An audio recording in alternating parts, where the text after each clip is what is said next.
നമ്മളെ ചർച്ചയ്ക്ക് വിളിക്കില്ല എന്നുള്ള മർക്കട മുഷ്ടിയുമായിട്ടാണ് സംസ്ഥാനം ഭരിക്കുന്ന ആളുകൾ ഇരിക്കുന്നത്.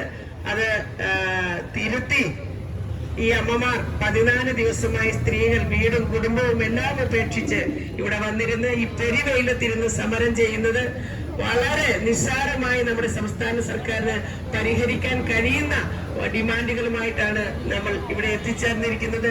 ഇന്ന് പാലക്കാട്ട് ഉള്ള ഒരു ആശാവർക്കർ 44 വയസ്സുള്ള ഒരു ആശാവർക്കർ ക്യാൻസർ ബാധിച്ച് ഇന്ന് അവർ മരണപ്പെട്ടിരിക്കുകയാണ്. അപ്പോ മരിക്കുമ്പോൾ ഒരു 5 പൈസയുടെ പോലും സാമ്പത്തിക സഹായം എങ്ങൊന്നും ലഭിക്കില്ല. അവരായിരിക്കും ഒരുപക്ഷെ ആ കുടുംബത്തിന്റെ ഏക സാമ്പത്തിക ആശ്രയം. അപ്പൊ അതോടുകൂടി ആശാവർക്കർ മരിക്കുന്നതോടുകൂടി അവരുടെ ജീവിതം തീരുകയാണ്. അപ്പോ മരിക്കുന്ന ആശാവർക്കറായിരിക്കെ മരണപ്പെടുന്ന അവർക്ക് 10 ലക്ഷം രൂപ കൊടുക്കണമെന്ന്, നമ്മളൊരു സാമ്പത്തിക സഹായം കൊടുക്കണമെന്നുള്ളത് നമ്മുടെ ഒരു ഡിമാൻഡായിട്ട് നമ്മൾ വളരെ നേരത്തെ തന്നെ സർക്കാരിനോട് ആവശ്യപ്പെട്ടതാണ്. അതുപോലെ തന്നെ ജോലിയിലിരിക്കുമ്പോൾ അപകടങ്ങൾ പറ്റി വളരെ ബുദ്ധിമുട്ടുകളൊക്കെ ഉണ്ടാകാറുണ്ട്. ലക്ഷക്കണക്കിന് രൂപയൊക്കെ ചികിത്സയ്ക്ക് വേണ്ടി വരാറുണ്ട്.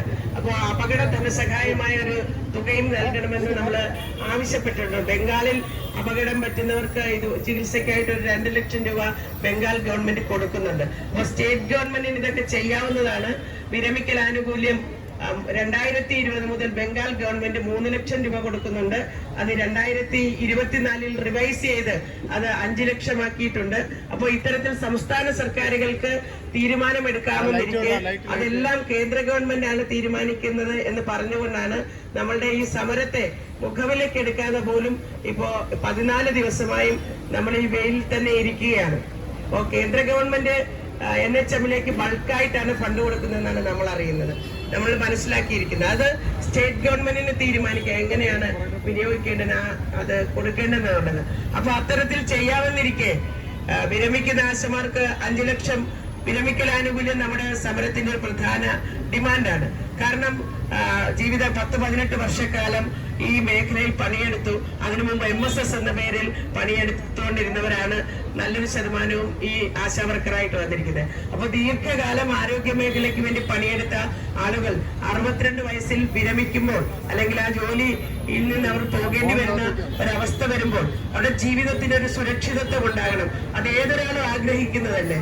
പലരും രോഗികളാണ്. ക്യാൻസർ ഉൾപ്പെടെയുള്ള ഗുരുതരമായ രോഗങ്ങളുള്ള ആളുകൾ ഈ സമരപ്പന്തലിൽ തന്നെ വന്നിരിക്കുന്നുണ്ട്. പല ആളുകളും വീടുകളിൽ കുടുംബാംഗങ്ങൾ ഗുരുതരമായ രോഗം ബാധിച്ച ആളുകളുണ്ട്. കയറിക്കിടക്കാൻ കിടപ്പാടമില്ലാത്തവരുണ്ട്. മക്കളെ കെട്ടിച്ചു വിടേണ്ടവരുണ്ട്. 100,000 ലോൺ എടുത്ത്. കേരളത്തിലെ ഒരു സാധാരണക്കാരന്റെ സ്ഥിതി എന്ന് പറഞ്ഞാൽ എന്താണ്, ജനിക്കുമ്പോൾ മുതൽ മരിക്കുന്നത് വരെ ലോൺ എടുത്ത് മരിക്കുക എന്നുള്ളതാണ് ഇപ്പോഴത്തെ ഒരു സാമ്പത്തിക സ്ഥിതി വെച്ച്. ആ സ്ഥിതിയിലാണ് ആശാവർക്കർമാർ.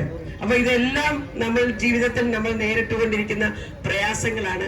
ആ പ്രയാസങ്ങൾ ഞങ്ങൾക്ക് പറയാൻ കഴിയുന്നത് ഇവിടെ നമ്മൾ തെരഞ്ഞെടുത്ത് വിട്ടിരിക്കുന്ന സംസ്ഥാന സർക്കാരിനോടാണ്. കാരണം ആശാവർക്കർമാർ പണിയെടുക്കുന്നത് സംസ്ഥാനത്തിന് വേണ്ടിയിട്ടാണ്.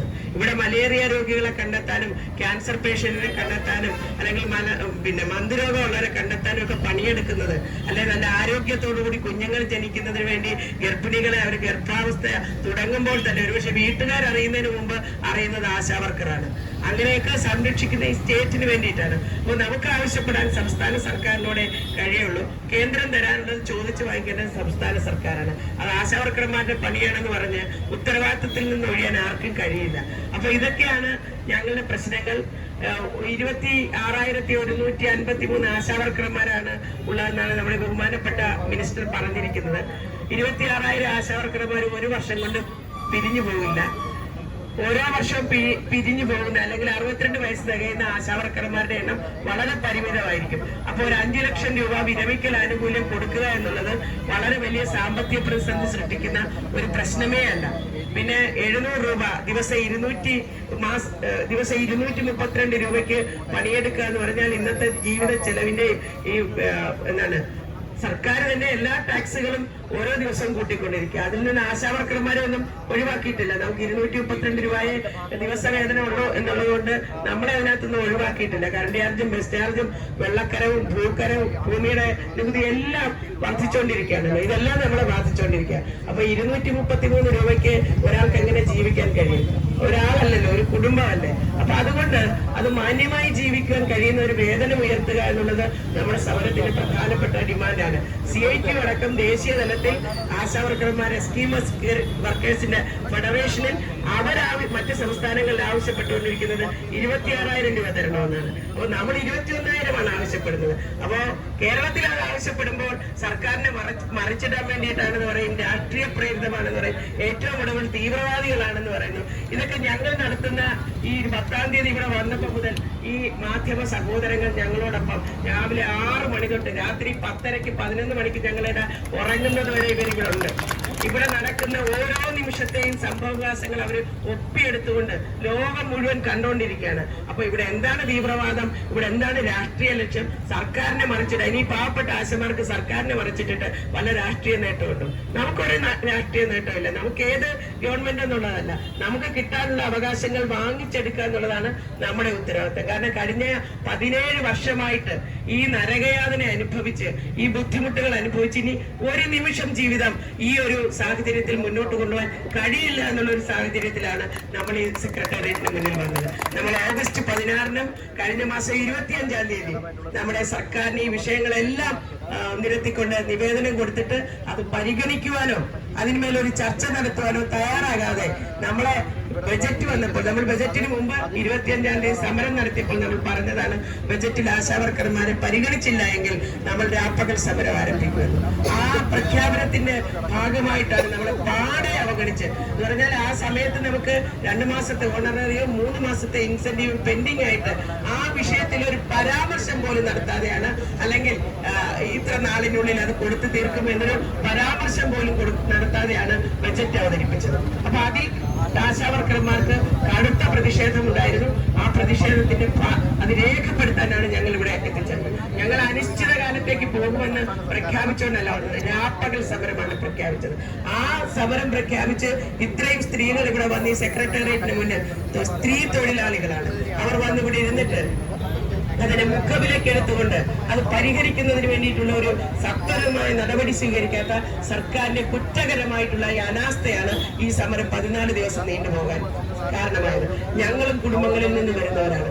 ഞങ്ങളുടെ വീട്ടിൽ ഞങ്ങളുടെ മക്കളും അല്ലെങ്കിൽ ഞങ്ങള് കൂടെ ജീവിക്കുന്ന നമ്മുടെ ഭർത്താവും കുഞ്ഞുങ്ങളും നമ്മുടെ അമ്മമാരും ഒക്കെ ഉണ്ട്. ഞങ്ങള് മനുഷ്യരാണ്. ഞങ്ങള് കല്ലും മണ്ണും കൊണ്ടുണ്ടാക്കിയവരൊന്നുമില്ല. ഈ പ്രയാസങ്ങൾ ഞങ്ങളെ ബാധിക്കുന്നുണ്ട്. പക്ഷെ അത് മനസ്സിലാക്കണം സർക്കാർ. പക്ഷെ എന്ന് വിചാരിച്ച് ഈ പ്രയാസങ്ങൾ ബാധിക്കുന്നു എന്നുള്ളത് കൊണ്ട് ഞങ്ങൾ ആരും വാടി തളർന്ന് 14 ദിവസമായിട്ട് ഞങ്ങളുടെ ആരുടെയും മുഖത്തൊന്നും ഒരു മാറ്റമില്ല. വീറും വാശിയോടും കൂടി തന്നെയാണ് ഇരിക്കുന്നത്. ഞങ്ങൾ വാടി തളർന്ന് പോകുമെന്ന് ഇവര് വിചാരിച്ചിട്ടുണ്ടെങ്കിൽ കുത്തിയിളക്കിക്കൊണ്ടുവരുന്ന സമരങ്ങളെ ഇവര് കണ്ടിട്ടുള്ളൂ. ഉറച്ച തീരുമാനത്തിന്റെ അടിസ്ഥാനത്തിലാണ് സ്ത്രീകൾ ഇവിടെ വന്നിരിക്കുന്നത്. നമ്മൾ പ്രഖ്യാപിച്ചിട്ടുള്ളത്, നമ്മൾ ഉന്നയിച്ചിട്ടുള്ള ഡിമാൻഡുകൾ നേടിയെടുത്തുകൊണ്ട് മാത്രമേ നമ്മൾ ഈ സമരഭൂമിയിൽ നിന്ന് അവസാനത്തെയാണ് ഇവിടെ അവശേഷിക്കുന്നത് വരെ ഞങ്ങൾ ഇവിടെ ഉണ്ടാവും. അത് കഴിഞ്ഞിട്ട് അത് നേടിയെടുത്തുകൊണ്ടേ ഞങ്ങൾ പോവുകയുള്ളൂ. ആ ഉറച്ച തീരുമാനത്തിലാണ് ഞങ്ങൾ പോകുന്നത്. ആ സമരം തുടങ്ങിയ നാൾ മുതൽ സമരത്തെ ആക്ഷേപിക്കുകയാണ്. അനാവശ്യ സമരം കുത്തിയിളക്കിക്കൊണ്ടുവന്ന് എന്താണ് കേരളത്തിലെ സ്ത്രീകളെ കുറിച്ച് ഇവർ മനസ്സിലാക്കിയിരിക്കുന്നത്? ബോധമുള്ള ഇല്ലാത്തവരാണോ പണിയെടുക്കുന്ന സ്ത്രീകൾ? സ്വന്തമായി ചിന്തിക്കാൻ ശേഷിയില്ലാത്തവരാണോ? എല്ലാ ശേഷിയുമുള്ളവരാണ്. എല്ലാ ദിവസവും പത്രം വായിക്കുന്നവരാണ്. ഇവിടുത്തെ തൊഴിലാളി സമരത്തിന്റെ ചരിത്രം മനസ്സിലാക്കുന്നവരാണ്, പഠിക്കുന്നവരാണ്. അതിൽ നിന്നെല്ലാം പാഠം ഉൾക്കൊണ്ടുകൊണ്ടാണ് ഞങ്ങൾ ഈ സമരഭൂമിയിലേക്ക് വന്നത്. അല്ലാതെ വെറുതെ ഒരു ദിവസം ആശാവർക്കർമാരെ അല്ലെങ്കിൽ സമരം ചെയ്തേക്കാമെന്ന് വിചാരിച്ച് ഇവിടെ വന്നിരിക്കുന്നതല്ല. മറിച്ച് സമരങ്ങളെ ഈ ഭരണകൂടങ്ങൾ എല്ലാ കാലത്തും എങ്ങനെയാണ് നേരിട്ടിട്ടുള്ളതെന്ന് പഠിച്ച ആളുകൾ തന്നെയാണ് ഞങ്ങൾ. അതുകൊണ്ടാണ് ഇത്തരത്തിലുള്ള ആക്രമണങ്ങൾ സർക്കാരിന്റെ ഭാഗത്തുനിന്നുണ്ടായിട്ട് അതിനെ കൂസാതെ ഈ പൊരിവെയിലത്ത് ഞങ്ങൾ 14-ാമത്തെ ദിവസം ഇവിടെ ഇരിക്കുന്നത്. അപ്പൊ അത് ഭരിക്കുന്ന ആളുകൾ മനസ്സിലാക്കണം. ഇപ്പൊ ഏറ്റവും ഒടുവിൽ ഞങ്ങൾക്ക് തീവ്രവാദി ബന്ധമുണ്ടെന്നാണ് പറയുന്നത്. അത് ഞാൻ നേരത്തെ പറഞ്ഞു. ഈ മാധ്യമങ്ങളെല്ലാം ഓരോ നിമിഷത്തെ കാര്യം ഇവിടെ ഒപ്പിയെടുത്തുകൊണ്ടിരിക്കുകയാണ്. ഏത് തീവ്രവാദികളാണ് ഇവിടെ വരുന്നത് ഞങ്ങൾക്ക് അറിയത്തില്ല. വോട്ടിന് വേണ്ടിയിട്ട് ഏതൊരാളുമായിട്ട് കൂട്ടുചേരാം, അപ്പൊ തീവ്രവാദ ബന്ധമില്ല. ഒരു ജനസമരത്തിൽ ആരെങ്കിലും ഒക്കെ പിന്തുണച്ചുകൊണ്ട് വന്നാൽ തീവ്രവാദം. ഇത് എന്താണ് നമ്മുടെ മൂലമ്പള്ളി സമരം, അന്ന് VS അച്യുതാനന്ദനാണ് കേരള മുഖ്യമന്ത്രി. അദ്ദേഹം മൂലമ്പള്ളി സമരം നടക്കുമ്പോൾ അവിടെ അദ്ദേഹം ഇവിടെ ഇല്ലായിരുന്നു എന്നാണ് പറയുന്നത്. എന്തായാലും മാവോയിസ്റ്റുകളാണെന്ന് പറഞ്ഞു. മൂലംപള്ളി സമരം തന്നെ രാജീവ് ഗാന്ധി കണ്ടെയ്നർ ടെർമിനലിനെതിരായിട്ട് അത് കുടിയൊഴിപ്പിക്കപ്പെട്ടവരുടെ സമരം. അന്ന് ജസ്റ്റിസ് VR കൃഷ്ണയ്യർ ജീവിച്ചിരുന്നു. അദ്ദേഹം പറഞ്ഞു, നിങ്ങൾ അവരെ മാവോയിസ്റ്റുകളുടെ ലിസ്റ്റിൽ പെടുത്തുവാണെങ്കിൽ ആദ്യമേ എന്നെ പെടുത്തണമെന്ന് പറഞ്ഞു. അവസാനം BS അച്യുതാനന്ദന് മാപ്പ് പറയേണ്ടി വന്നു. അന്ന് ജില്ലാ കളക്ടറായിരുന്ന മുഹമ്മദ് ഹനീഫ് പറഞ്ഞതിന്റെ അടിസ്ഥാനത്തിലാണ് ഞാൻ അങ്ങനെ പറഞ്ഞു പോയത്, എനിക്കറിയില്ലായിരുന്നു എന്ന് പറഞ്ഞു. ചെങ്ങറയിൽ പാവപ്പെട്ട മനുഷ്യൻ സമരം നടത്തിയപ്പോൾ അന്നും പറഞ്ഞു മാവോയിസ്റ്റുകളും തീവ്രവാദികളുമാണെന്ന്. ഇങ്ങനെ ഒരു ലേബല് ചാർത്തി നിങ്ങൾക്ക് എല്ലാ കാലത്തും രക്ഷപ്പെടാമെന്ന് നിങ്ങൾ വിചാരിക്കണ്ട. ഇവിടെ ഈ സമൂഹം കണ്ടുകൊണ്ടിരിക്കുകയാണ്. ഈ കേരളം മാത്രമാണ്, ഇന്ത്യ മുഴുവൻ ഉറ്റുനോക്കുന്ന ഒരു സമരമായി ആശാവർക്കർമാരുടെ സമരം മാറിയിരിക്കുകയാണ്. വിദേശ രാജ്യങ്ങളിലിരിക്കുന്ന മലയാളികൾ കണ്ടുകൊണ്ടിരിക്കുകയാണ്. ഈ രാജ്യത്തിന് തന്നെ പ്രതീക്ഷയായിക്കൊണ്ടിരിക്കുകയാണ്. ഇവിടെ തൊഴിലാളി സമരങ്ങൾ ഉണ്ടാകുന്നുണ്ടോ? ഇവിടെ വലിയ എന്താണ് ചാനൽ വന്നിരുന്ന് പറയുകയാണ് CIT വലിയ യൂണിയനാണെന്ന്. അവർ ഇന്ന് 15 മാസം 1.5 വർഷമായി ഇവിടുത്തെ കെട്ടിട നിർമ്മാണ തൊഴിലാളികൾക്ക് പെൻഷൻ കിട്ടിയിട്ട് എന്തുകൊണ്ട് CIT സമരം ചെയ്യുന്നില്ല? അല്ലെങ്കിൽ KSRTC പോലെയുള്ള പൊതുമേഖലാ സ്ഥാപനങ്ങളുടെ ഇന്നത്തെ അവസ്ഥ എന്താണ്? സമരം പോയിട്ട് എന്നൊരു വാക്കുച്ചരിക്കാൻ കഴിയാത്ത തരത്തിലേക്ക് അവിടുത്തെ തൊഴിലാളികളെ വന്ധ്യകരിച്ചിട്ടിരിക്കുന്നു. ഇതാണ് ഇവരുടെ ട്രേഡ് യൂണിയൻ പ്രവർത്തനത്തിലൂടെ സാധ്യമാക്കിയെടുത്തത്. ആ സ്ഥാനത്താണ് ഇവിടെ പണിയെടുക്കുന്നവന് അവന് ആവേശം പകർന്നുകൊണ്ട് ഈ സ്ത്രീകൾ ഈ കരുവരാവുന്ന വെയിലത്ത് ഇവിടെ വന്നിരിക്കുന്നത്. നിങ്ങൾക്ക് ഈ സമരത്തെ തകർക്കാനാകില്ല. നിങ്ങൾക്ക് ഈ സമരം നിങ്ങൾ എത്ര കുതന്ത്രങ്ങൾ പ്രയോഗിച്ചാലും ഈ സമരത്തെ തകർക്കാനാകില്ല. കാരണം ഇത് സത്യസന്ധമായ സമരമാണ്. ഇത് വോട്ടിന് വേണ്ടിയിട്ടുള്ള സമരമല്ല. എന്തെങ്കിലും നമുക്ക് കിട്ടാൻ പാടില്ലാത്തത് നേടിയെടുക്കുന്നതിന് വേണ്ടിയിട്ടുള്ള സമരമല്ല. ജീവിക്കാൻ വേണ്ടിയിട്ട്, പട്ടിണി കിടന്ന് മരിക്കാതിരിക്കാൻ വേണ്ടിയിട്ട്, ഞങ്ങളുടെ കുഞ്ഞുങ്ങൾക്ക് ഭക്ഷണം കൊടുക്കാൻ വേണ്ടിയിട്ട്, അവർക്ക് രോഗം വന്നാൽ മരുന്ന് വാങ്ങിച്ചു കൊടുക്കാൻ വേണ്ടിയിട്ട്, ഞങ്ങളുടെ വീട് ജപ്തി ചെയ്ത് കൊണ്ടുപോകാതിരിക്കാൻ പലിശ കൊടുക്കാൻ വേണ്ടിയിട്ട്, അതിനു വേണ്ടിയിട്ടാണ് ഞങ്ങൾ ഇവിടെ വന്നിരിക്കുന്നത്. അപ്പോ ബഹുമാന്യനായ KC വേണുഗോപാൽ അടക്കമുള്ള MP അടക്കമുള്ള ആളുകൾ ഈ സമരത്തിന് പിന്തുണയുമായി വന്നത് ഞങ്ങളുടെ ഹൃദയത്തിന്റെ ഭാഷയിൽ ഞങ്ങൾ നന്ദി പറയുകയാണ്. കാരണം ഈ സമരത്തെ ഏറ്റെടുക്കാൻ ഈ കേരളത്തിലെ രാഷ്ട്രീയ പ്രസ്ഥാനങ്ങൾ, പൊതുജനങ്ങൾ എല്ലാം ഞങ്ങളോട് കാണിക്കുന്ന ഈ സ്നേഹവും ഈ അനുകമ്പയും എല്ലാം ഞങ്ങൾ ഹൃദയത്തിൽ ഏറ്റുവാങ്ങി ഈ സമരം വിജയിക്കുമെന്നുള്ള പൂർണ്ണ വിശ്വാസത്തിലാണ്. നിങ്ങളുടെ എല്ലാം പിന്തുണയോടെ ഞങ്ങൾക്ക് ഈ സമരം വിജയിച്ചെടുക്കാൻ കഴിയുമെന്നുള്ള പൂർണ്ണ വിശ്വാസത്തിലാണ് ഞങ്ങൾ ഈ തെരുവിലിരിക്കുന്നത്. നിങ്ങൾ ഞങ്ങളോടൊപ്പം ഉണ്ടാകുമെന്നുള്ള 100% വിശ്വാസത്തിലാണ് ഞങ്ങൾ ഈ തെരുവിലിരിക്കുന്നത്.